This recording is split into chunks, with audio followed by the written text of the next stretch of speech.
Faut reconnaître. C'est du brutal. Des répliques et des acteurs devenus cultes. Vous avez raison. Il est curieux, hein? J'ai connu une Polonaise qu'on prenait au petit déjeuner. Tourné en 1963, le chef-d'œuvre de Georges Lautner, Les Tontons Flingueurs, fête cette année ses 50 ans. Happy birthday to you. Happy birthday to you. Happy birthday to you. Happy birthday. Avec à l'occasion des Journées européennes du patrimoine, une projection en plein air dans la cour de l'école d'art de Rueil-Malmaison, non loin du lieu, une maison achetée à l'époque par la Gaumont, où fut tournée la célèbre scène de la cuisine.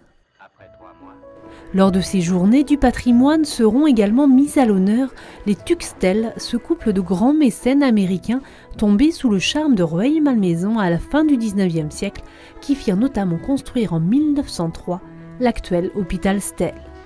Et c'est d'ailleurs dans le château de Vermont qu'ils achetèrent en 1898 que leur est consacrée une exposition hommage.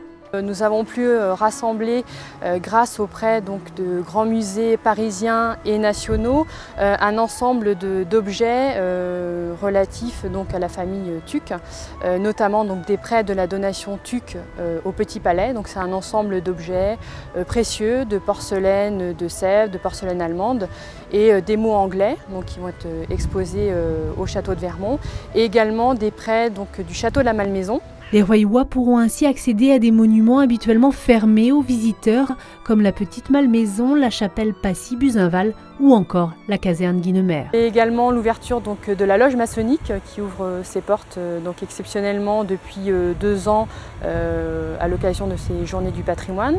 Et puis également l'église Saint-Pierre-Saint-Paul avec une visite de la crypte qui est également très intéressant puisqu'on peut y voir le tombeau de Joséphine et de la reine Hortense. L'année passée, les Journées du patrimoine avaient connu à Rueil une affluence record. L'exposition Bonaparte en Égypte, organisée dans le cadre du Jubilé impérial, avait ainsi réuni plus de 10 000 visiteurs.